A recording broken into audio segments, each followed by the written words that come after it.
Hi YouTube family, welcome है आपका फिर से मेरे एक और रिएक्शन वीडियो पर।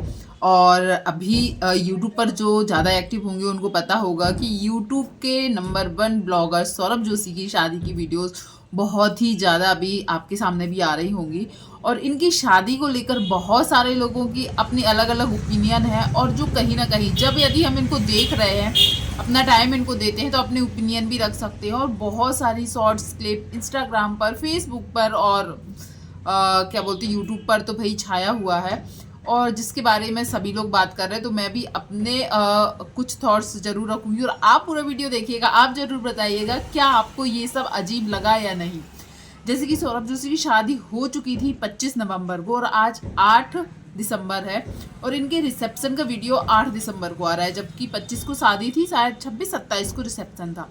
पर उसकी वीडियोस अभी आ रही हैं, और बहुत सारी चीज़ें ऐसी हैं जो लोगों को लग रही कि ऐसे कैसे हो सकता है। देखो, सबसे पहली बात आपको याद होगा, शादी के पहले सौरभ की जो वाइफ है अवंतिका, मतलब अब तो हो चुकी ना वाइफ, उसको वाइफ बोल सकते हैं, उसने एक बात बोली थी सौरभ को कि तुम्हारा पूरा ध्यान शादी पे होगा कि ब्लॉगिंग पर होगा।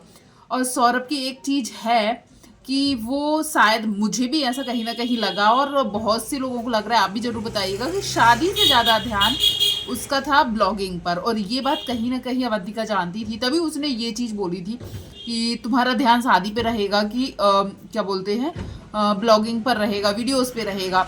और देखो, कोई भी हो चाहेगा कि जिससे उसकी शादी हो रही है वो अपना ज़्यादा से ज़्यादा टाइम शादी या उसकी जो फंक्शन है, नियम है, जो भी रिचुअल्स हो रहे थे उन सब पर हो। पर सौरभ की शादी में भी सच में ऐसा, क्योंकि उसने बोला था कि वीडियो कोई और बनाएगा क्योंकि ऑडियंस देखना चाहती है। ये बात सही है, आपकी शादी देखना चाहते थे ऑडियंस, और आप इतने बड़े यूट्यूबर्स हो तो कौन नहीं चाहेगा, सबके मन में रहती है कि हाँ शादी देखनी थी। पर आपके, हाँ तो मैं बोल रही थी, हाँ ऑडियंस जो है आपकी शादी देखना चाहती थी, और आपकी व्यूज़ 1.5 करोड़ 2 करोड़ तक पहुंच रहे, मतलब 15-15 मिलियन से ऊपर इनके व्यूज़ आ रहे हैं, तो आप समझ सकते हो। तो ये यार, एक कैमरामैन तो रख ही सकते हैं, वैसे नॉर्मल लोग भी अपनी शादी में एक कैमरामैन रखते हैं, आप ब्लॉगिंग के लिए एक कैमरामैन रख सकते थे। आपने यदि शादी की वीडियोस देखी होंगी तो आपने देखा होगा, या तो ये जब कपड़े पहन रहे हैं, या फिर इनको हल्दी लग रही जहाँ पर, या ये जहाँ पर फेरे या ये सब ले रहे हैं वहाँ पर भले शायद किसी ने इनकी वीडियोस बना दी, कैमरामैन इन्होंने नहीं रखा है, और बाकी टाइम इनके हाथ में कैमरा है, और ये खुद बोल रहे हैं ये हो रहा है, ये हो रहा है। उसको लेकर लोग बहुत ज़्यादा ट्रोल कर रहे हैं इनको।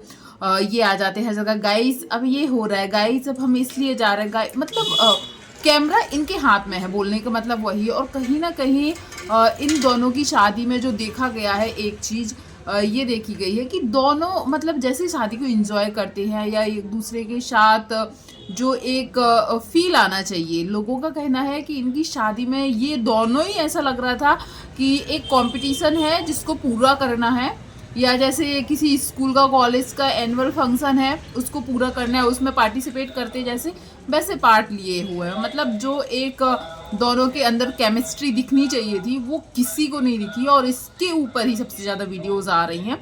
और जो कहीं ना कहीं सच में लग रहा था, जहाँ ये लोग डांस कर रहे थे वहाँ भी ऐसा लग रहा था पार्ट लिया है डांस में, डांस करके निपटाना बस है, ऐसा लग रहा है। और वो चीज़ सबको, यदि एक को लगे, दो को लगे तो चलो हो भी सकता है कि हाँ लग रही, पर और इनकी वाइफ, खास करके इनकी वाइफ की कई चीज़ें, और देखो वाइफ को कहीं ना कहीं जो ट्रोलिंग हो रही है उसको लेकर इनको पता है कि इनके वीडियोस जब आएंगे तो जितने व्यूज़, वैसे ही इनके नॉर्मल वीडियोस में मिलियंस में व्यूज़ आते हैं, और ये शादी वाला ब्लॉग जब जाएगा बहुत व्यूज़ जाएंगे। और सच में 1.5 करोड़ व्यूज़ आ रहे हैं, समझ रहे हो आप लोग कितने व्यूज़ होते हैं। मतलब नॉर्मल लोगों की जो वीडियोस होते हैं 2 लाख 4 लाख 5 लाख समझ लो, और इनका भाई 1 करोड़ से ऊपर हर वीडियो पे व्यूज़ है जब से इनकी शादी के वीडियो स्टार्ट हुए हैं। तो इन्होंने तो उन वीडियोस में भी इन्होंने जो एक वीडियो क्लिप लगाई है जहाँ पर अवंतिका गिर जाती हैं, तो आपको क्या लगता है, ये वीडियो भी खुद बनाते हैं, और जहाँ तक है कई वीडियोस में देखा गया है कि ये एडिटिंग भी खुद करते हैं, और नहीं भी करते हैं तो जिसने एडिटिंग की है उसको ये बोल सकते थे कि ये चीज़ एडिट करना है। क्योंकि जब आपके आसपास हमेशा कैमरा ऑन होता है तो बहुत सारी ऐसी चीज़ें हुई होंगी जो एडिट करके हटाई गई होंगी, क्योंकि नॉर्मल यदि 10 मिनट का ब्लॉग भी यदि हम बनाते हैं डेली रूटीन का भी, उसमें से भी हम कई चीज़ एडिट कर देते जो हमें नहीं दिखाना होता है। तो यार इतनी बड़ी चीज़ कि आप जो ब्राइडल है वो गिर गई है और वो चीज़ आपने कैप्चर किया और बाकायदा डाला भी, तो ट्रोलिंग तो उसको वैसे ही मिल रही है। कितनी ट्रोलिंग मिल रही है उसके फेस को लेकर, उसके फेस पे मार्क्स ही अच्छा लगता है, उसके मेकअप को लेकर, उसके लहंगे को बोला जा रहा है कि ये तो 400 रुपये में आता है, जो उसने हल्दी में या किस में पहना था, हल्दी में 400 रुपये का लहंगा बताया जा रहा है। तो देखो ट्रोलिंग उसको वैसे ही मिल रही है, बहुत मिल रही है। तो आपको शायद वो जो क्लिप है वो ट्रिम करना चाहिए था, हटाना चाहिए था। आपने गिरते टाइम का वीडियो लिया है, यदि कई लोग बोलेंगे कि हाँ भूल गए होंगे, तो आप एक चीज़ नोटिस करो, गिरते टाइम का लिया है, उठते टाइम का उतनी अच्छी सी क्लिप नहीं दिया गया, वो ट्रिम किया गया है वहाँ से।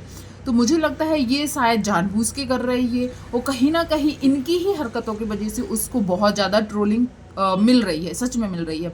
अब रही एक्सप्रेशन की बात, या उसकी वाइफ भी, जैसे उसकी विदाई पर उसने नहीं रोया, या जो ड्रामा देखना चाहते थे लोग वो ड्रामा नहीं दिखा लोगों को, तो लोगों को लग रहा है ये कैसी विदाई है, समझ में नहीं आ रहा उसके बात करने के तरीके को। और सबसे बात है कि वो ब्राइड थी, फिर भी कहीं भी उसको ऐसे शर्माते हुए नहीं देखा गया। तो वो चीज़ भी लोग बोल रहे हैं कि ये ब्राइडल वाले एक भी लक्षण इसमें नहीं दिख रहा। उतने पे सौरभ जोशी की अतरंगी जो नेचर है, या बात करने का, हर 2 मिनट में वो हाय गाइस ये हो रहा है, हाय गाइस ये हो रहा है, तो लोगों का कहना है भाई गाइस सब देख लेंगे, गाइस तो आपका वीडियो का वेट ही कर रहे हैं। पर शायद गाइस को दिखाने के चक्कर में आप अपनी शादी जैसे आपको एंजॉय करनी चाहिए थी वो नहीं की, क्योंकि आपको अपनी शादी से ज़्यादा शायद यहाँ पर भी वीडियोस की पड़ी हुई थी, जिसके लिए शायद आप एक अच्छा सा कैमरामैन रख सकते थे। वो तो नॉर्मल जो ब्लॉगर्स हैं ना, सच में वो लोग भी कैमरामैन रखते हैं।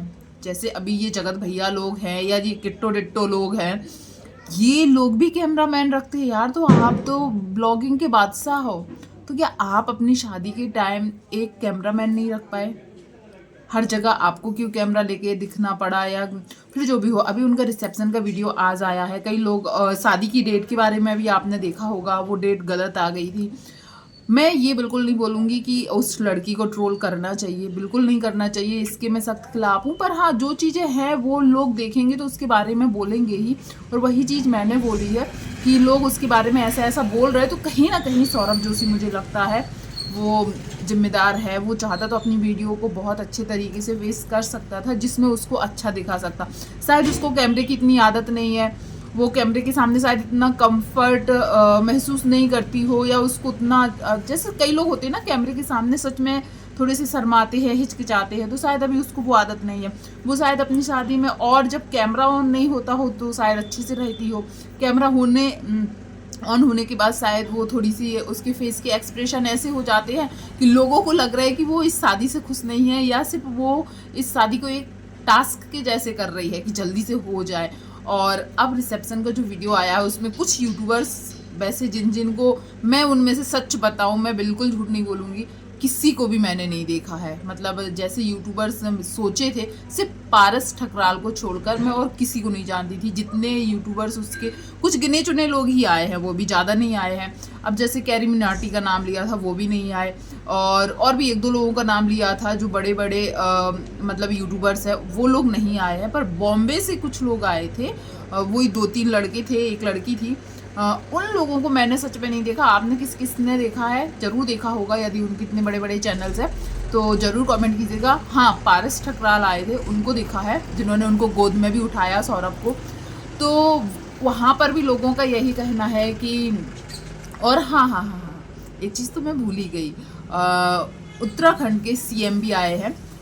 उनका पर कई लोगों ने बोला कि जैसे कि सौरभ ने या उनकी वाइफ ने बोला था कि वो शादी में फालतू खर्चा नहीं करेंगे। तो शादी में तो देखो जितना होना है, चलो 10 होना था तो भले ही उनके 25 हो गए हों, तो वो इतने बड़े ब्लॉगर हैं, वो इतना तो एफर्ट दे ही सकते हैं, और ज़रूर हुआ होगा। पर जो रिसेप्शन के खर्चे की बात की जा रही है, अच्छा किया है। बहुत सारे लोग, कमियां देखो दुनिया निकालती है, आप कितनी ही अच्छा कर लोगे दुनिया निकालेगी।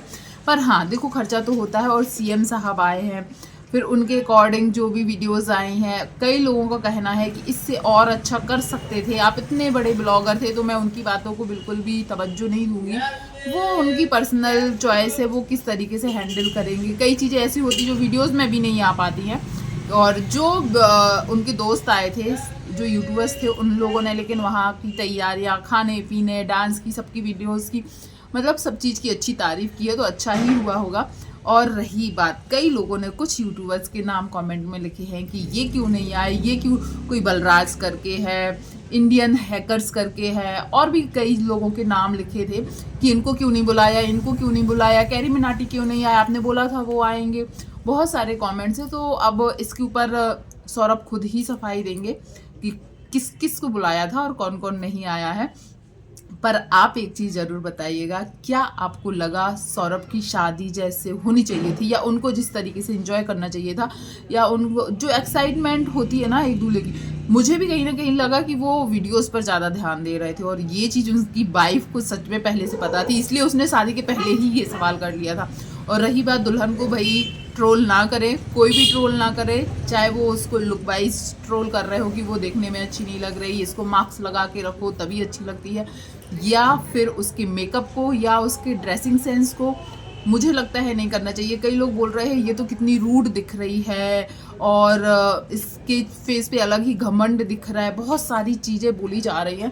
तो मुझे लगता है देखो, नया नया कैमरा के सामने आना स्टार्ट किया है, वो शायद खुल के नहीं आ पा रही है, कुछ दिन होने दीजिए फिर देखेंगे। पर एक चीज़ जो है कि शादी को जिस तरीके से एंजॉय करना चाहिए था, जिस तरीके से उनकी केमिस्ट्री देखने के लिए हम लोग शायद चाहते थे कि वो उनकी केमिस्ट्री कैसे देखे, एक न्यू कपल को जिस तरीके से देखना चाहते हैं हम।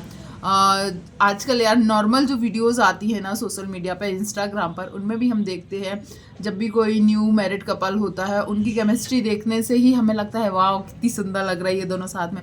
वो फील लोगों को इनकी वीडियोस में नहीं आया। पर आपने क्या देखा, आपको कैसा लगा इनका पूरे मैरिज का, जो भी अभी 6-7 दिन से वीडियोस आ रही है, और आज आ गया उनके रिसेप्शन का वीडियो। कौन सा वीडियो आपको ज़्यादा अच्छा लगा, और कौन सी चीज़ आपको लगी कि शादी में ये नहीं होनी चाहिए थी तो अच्छा रहता। हाँ, उन लोगों ने जो पहाड़ी कल्चर कुछ दिखाए हैं, सॉरी यदि मैं कुछ गलत बोल रही हूँ, वो डॉल जैसे बना रहे थे, कुछ मिला रहे थे, वो सब चीज़ें देखने में अच्छी लगी हैं। और डांस भी कहा जाए तो, और सौरभ की मम्मी के डांस को लेकर भी कई लोगों ने कमेंट किए हैं, तो उस पर भी मैंने देखा सौरभ की वाइफ ने बोला, दुनिया तो बोलती है, बोलने दो, आपको जो करना है वो करें। तो मुझे लगता है कई लोगों ने सिर्फ उनके पैर के दर्द को लेकर बोला था कि उनके पैर में दर्द रहता है, वो डांस कर रही हैं, क्योंकि मैंने और उसके रिप्लाई में कमेंट देखे कि हम लोगों ने तो सिर्फ आंटी जी के पैरों के दर्द की वजह से बोला था। तो हो सकता है यार, पहली बेटी की शादी है, माँ शायद उस समय अपना दर्द भूलकर खुश होकर नाच रही थी, तो उसको भी जज नहीं करना चाहिए, इस बात को मैं मान सकती हूँ। मेरी मम्मी के पैरों पे भी इतना दर्द होता है, इतना दर्द होता है, पर अभी मेरे मामा की बेटी की शादी थी, मेरी मम्मी ने बहुत डांस किया, और हम लोग भी उस जगह बोल रहे थे मम्मी पैर का दर्द कहाँ गया, तो बोलते हैं यार पहली भतीजी की शादी है और बुआ ना नाचे तो नहीं हो सकता है। तो वो चीज़ मैं समझ सकती हूँ कि सौरभ की मम्मी के नाचने को शायद ट्रोल या जज नहीं करना चाहिए। उनके बेटे की शादी थी, मौका था, और इतना बड़ा खुशी का टाइम था, तो नाचना बनता है। और वो दवाइयाँ भी दिखा रही थी कि वो दवाइयाँ फिर भी खा रही हैं। तो हाँ, इस चीज़ को ट्रोल ना करें कि उनकी मम्मी के पैर में दर्द रहता है तो क्यों नाच रही है। तो चलिए, पूरा वीडियो मैंने जितने कमेंट्स पढ़े, जितने वीडियोस देखे, उनके अकॉर्डिंग मैंने अपना रिव्यू दिया है। पर आप ज़रूर बताइएगा, सौरभ का शादी में जो मतलब दिखा कि उन्होंने कितने वीडियो पे ध्यान दिया कि शादी पे ध्यान दिया, उसके बारे में आपका क्या कहना है। और उनकी वाइफ के ड्रेसिंग सेंस, गाड़ियाँ निकल रही हैं,